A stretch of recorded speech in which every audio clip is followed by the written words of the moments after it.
Now, start. अभी तक हम लोग देखे हैं डिस्टेंस फॉर्मूला में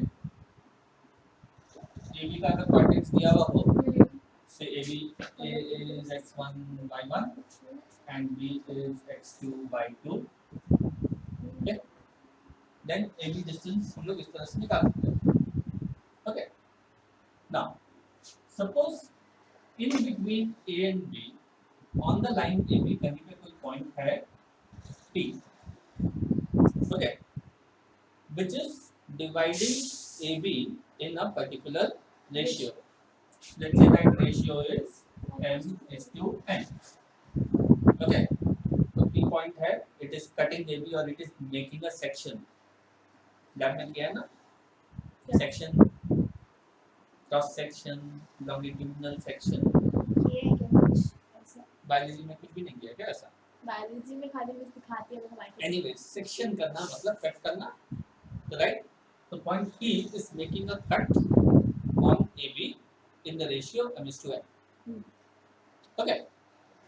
Suppose P का coordinates x, y है, तो हम लोग डिस्टेंस फॉर्मूला में AP पुट कर सकते हैं, PB पुट कर सकते हैं, और फिर AP by पर PB ये तो इक्वल डिस्टेंस में नहीं है। इक्वल नहीं है, कौन हो जाएगा बोला? तो वो एक्स की AP कोऑर्डिनेट by पता है PB is equal to m by n. that is equal to root over x minus x1 whole square. तो वो पुट करके घुमा फिरा के मतलब सारा उसको सिंपलीफाई करने के बाद एक फॉर्मूला निकाला गया है। राइट, उससे हम लोग को P का कोऑर्डिनेट्स मिल जाएगा. If I know coordinates of A and B and if I know this ratio m:n, तो हम लोग P का कोऑर्डिनेट निकाल सकते हैं, और वाइस वर्सा अगर P का कोऑर्डिनेट पता हो तो बाकी में से कोई एक चीज निकालना हो तो वो भी निकाल सकते हैं. ठीक है, तो अल्टीमेटली वो जो फॉर्मूला आएगा वो ये आएगा, पॉइंट P का कोऑर्डिनेट आएगा m into x2 plus n into x1 by m plus n.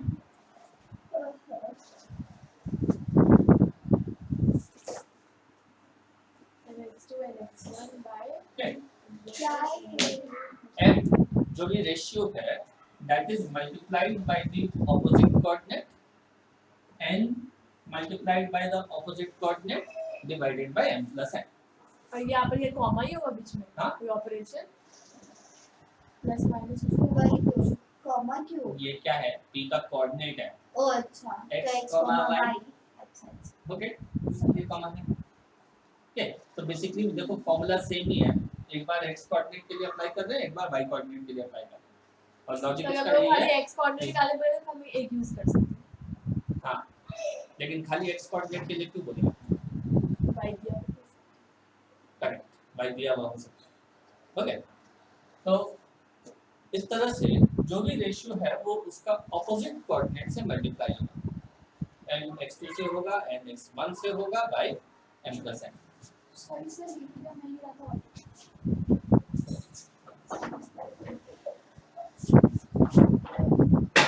Okay, so this is what is the section formula. इसे बता रहा है पॉइंट ए बी ये दोनों कोऑर्डिनेट्स है, ए और बी का coordinate. Suppose a point P on A B divide करें द रेशियो m:n. ठीक है, तो if I know the ratio हम लोग पी का कोऑर्डिनेट निकाल सकते हैं. तो कोऑर्डिनेट कैसे है? ठीक, इन पर्टिकुलर अगर पी मिड पॉइंट हो तो रेशियो क्या हो जाएगा? Equal equal, that means m:n is 1:1. तो m और n दोनों की जगह 1 1 पुट कर सकते हैं, तो वहां से मिड पॉइंट का कोऑर्डिनेट हम लेकिन फिर हम लोग खुद भी यूज करना है फॉर्मूला, फिर तो हम लोग डिस्टेंस फॉर्मूला से निकाल सकते हैं। तो डिस्टेंस फार्मूला इतना कॉम्प्लिकेटेड हो जाएगा ना, तुम यहाँ पे डिस्टेंस फार्मूला पुट करो, हाँ करो, कर दे क्या रहे बनेगा? चीज आएगा तुम्हारा, ये रूट के अंदर आएगा पूरा, उसको स्क्वायर करना पड़ेगा, परफेक्ट स्क्वायर्स में कन्वर्ट करके इक्वल टू 0 इक्वेट करना पड़ेगा, फिर ये सब आएगा. तो अल्टीमेटली यही चीज आएगा, x equal to this, y equal to this, तो ये आएगा x1 प्लस x2 y2 और x y1 plus y2 by 2. Okay, so this is the formula for midpoint of two given points. Okay,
लिखा है इतना ही है ना, RS अग्रवाल।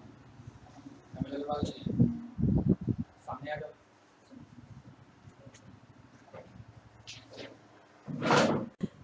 आज तो पार्टनरशिप हाँ, में भी क्लास चालू हो सर गया। आप बोलिए। तो प्ले। जब क्वेश्चन पढ़ रहा हो तो रेशियो वाला जो पार्ट है थोड़ा ध्यान से पढ़ना, क्योंकि कभी कभी क्वेश्चन में दिया हुआ होता है AP is to PB is equal to 2 is to 3, तो इसका मतलब क्या हुआ, AB by PB is equal to 2 by 3। ये पार्ट 2 है, ये पार्ट 3 है। लेकिन कभी कभी क्वेश्चन में ऐसे भी दिया हुआ होता है AP is to AB is equal to 2 is to 3, तो भी निकालेंगे AB by AB is 2 to 3, so AB is equal to so 3AP is equal to 2AB। ये क्या बनती है? बाबा कुछ भी बोल रही है।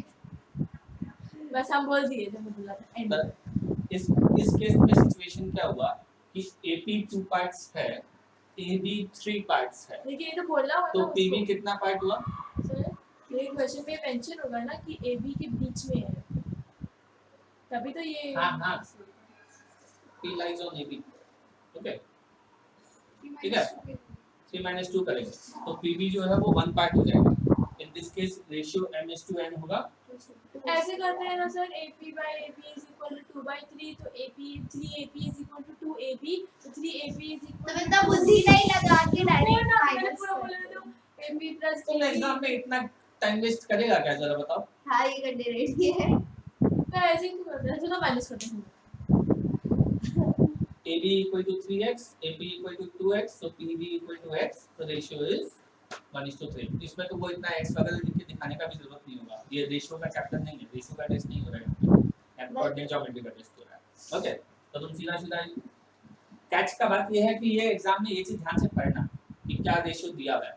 ओके, पार्ट टू पार्ट का रेशियो दिया हुआ है या पार्ट टू होल का रेशियो दिया हुआ है। ओके, कभी कभी क्वेश्चन में डायरेक्टली सिर्फ ये लिखा हुआ होता है point P divides AB in the ratio 2:1। हाँ तो AB और AB First. 2:1 मतलब Right. AP 2 हमेशा जिस ऑर्डर में पॉइंट्स बोला हुआ है उसी ऑर्डर में रेशियो भी होगा, तो 2 पार्ट्स जो है वो A की तरफ होगा और 1 पार्ट जो है वो B की तरफ होगा। ओके, एंड अगेन हमेशा रेशियो ऑपोजिट कोऑर्डिनेट से मल्टीप्लाई होगा। ठीक है, क्लियर? हाँ, तब कोई कोई सिचुएशन में रिवर्स हो सकता है जहाँ पे हम लोग को रेशियो नहीं दिया हुआ हो और रेशियो ही निकालना हो क्या है। ओके, रेशियो निकालने के लिए हम लोग को कोई भी एक कोऑर्डिनेट अगर पता हो P का, यानी x कोऑर्डिनेट पता हो या फिर y कोऑर्डिनेट पता हो तो इन्फॉर्मेशन सफिशिएंट है। ओके, दोनों कोऑर्डिनेट जानना जरूरी नहीं होता है क्योंकि एक से ही हम लोग को रेशियो मिल जाएगा। कैसे P की जगह x हम लोग को y1 y2 पता है और सपोज P का x y कोऑर्डिनेट पता है, तो ये y वाला पार्ट उससे y से इक्वेट कर देंगे तो उससे m/n आ जाएगा। सर क्या बोलूं कुछ समझ नहीं। अगर P का कोई भी एक कोऑर्डिनेट पता हो, x1 और x2 तो पता ही है, खाली m और n ही अननोन है, सर नंबर बता के सम आएगा तो वहां दिखा देगा।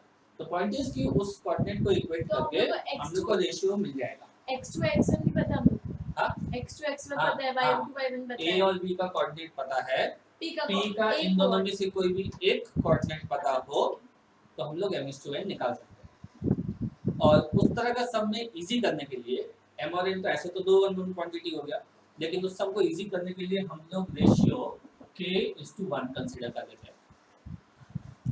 अगर k का वैल्यू फ्रैक्शन में आया तो अपने आप उसको एडजस्ट कर लेंगे। सपोज 2/3 आया, 2/3:1, it is the same as 2:3। नहीं आया नहीं आया तो वही आंसर हो जाएगा। अगर k का वैल्यू 2 आया तो 2:1 आंसर हो जाएगा। n का वैल्यू 1 होगा, हम लोग कैसे पता? हाँ, आप रेशियो है, हम लोग को एग्जैक्ट m और n का एग्जैक्ट वैल्यू नहीं चाहिए, सिंपल रेशियो होने से तो हो जाएगा ना। रेशियो भी नहीं क्या 7 का लेट्स से ये अगर कोई ट्रायंगल है, इस वर्टेक्स से यहाँ मिड पॉइंट वाला जो साइड होगा दैट इज द मीडियन। तो median is dividing, in this case D is dividing BC in the ratio 1:1, जिसका मिड पॉइंट है, तो इससे हम लोग को D का कोऑर्डिनेट मिलेगा। सिमिलरली अगर मीडियन थ्रू B बोला जाए तो B AC पे जाएगा, तो AC का मिड पॉइंट निकालेंगे, इसको मार्क करेंगे और AB का जो मीडियन होगा वो ये होगा। तीनों पॉइंट्स यहाँ पे मीट करता है उसको क्या बोलते हैं? मीडियम थ्रू हम सेंटर नहीं बताते। हाँ, centroid. Center of the triangle. Okay, तो this point is called the centroid. Centroid का प्रॉपर्टी होता है that it divides the median in the ratio 2:1। Vertex वाला साइड 2 पार्ट्स और ये साइड 1 पार्ट। सिमिलरली ये 2 पार्ट्स होगा, ये 1 पार्ट होगा। क्यों हम लोग को कैसे उल्टा भी तो हो सकता है। भाई तो नहीं होता है, ऐसा ही होता है। वर्टेक्स वाला साइड अच्छा हाँ ठीक है। ओके, हमेशा यही प्रॉपर्टी आता है, ये 2 पार्ट्स होता है, ये 1 पार्ट होता है। ओके, तो डायरेक्टली हम लोग सेंट्रॉइड का फॉर्मूला लिख सकते हैं। ये रेशियो पहले डी का सपोज कोऑर्डिनेट निकाले और फिर ए और एडी को 2:1 रेशियो में डिवाइड किए, तो वी विल सी अल्टीमेटली जी का जो कोऑर्डिनेट आएगा that will be x1 x2 x3 by 3। 3 कहाँ से आ गया? तीनों x कोऑर्डिनेट्स का सम डिवाइडेड बाय 3। ओके, और तीनों y कोऑर्डिनेट्स का सम डिवाइडेड बाय 3। तो y1 plus y2। ओके, चलो करो।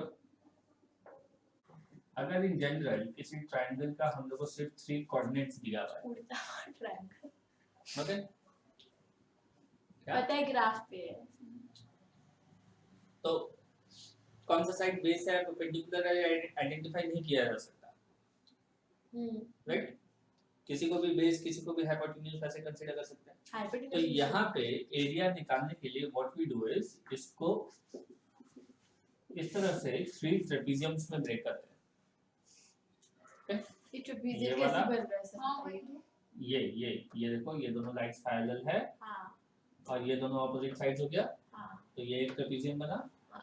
सिमिलरली ये एक ट्रेपेजियम बना हाँ और ये एक ट्रेपेजियम बना। हाँ ठीक है, तो first trapezium plus second trapezium minus the third trapezium will give us the area of the triangle.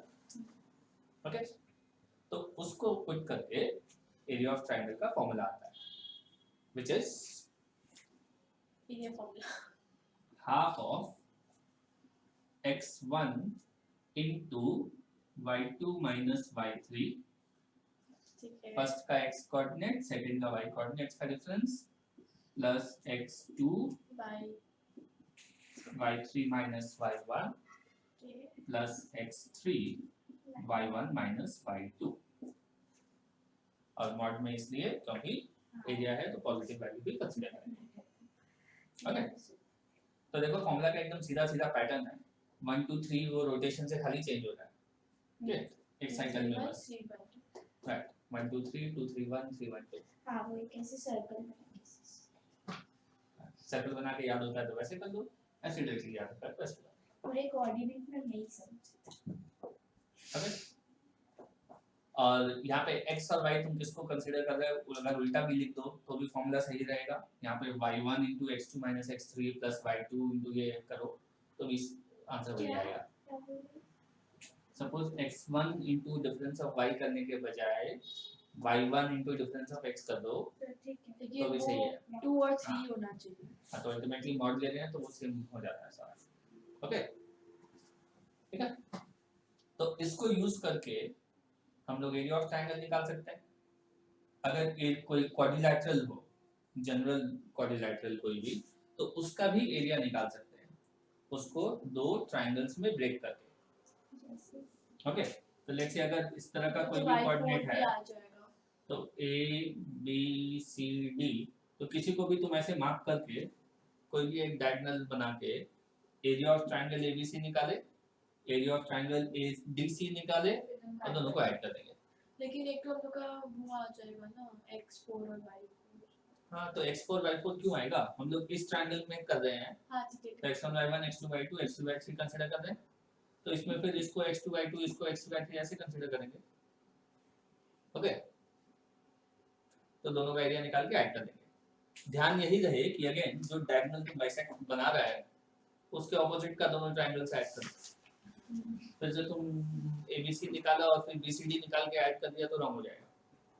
Okay, ठीक है, और इस प्रॉपर्टी को यूज करके we can also prove that 3 points are collinear.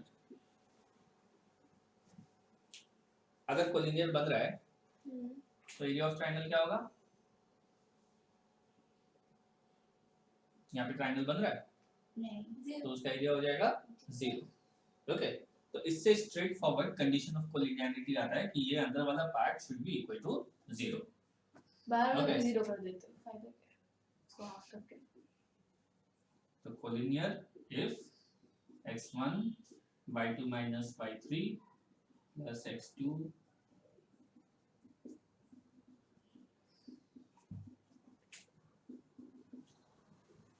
तो ये सबसे फास्ट तरीका है चेक करने का कि पॉइंट्स कोलिनियर है या नहीं. पहले डिस्टेंस फार्मूला किए थे, सेक्शन फार्मूला में भी किए थे, उन दोनों के मुकाबले ये ज़्यादा फास्ट है. तो इधर ही डायरेक्ट करा देता हूँ आप वही तो इतना फालतू कराया, टाइम का वेस्टेज कराता था.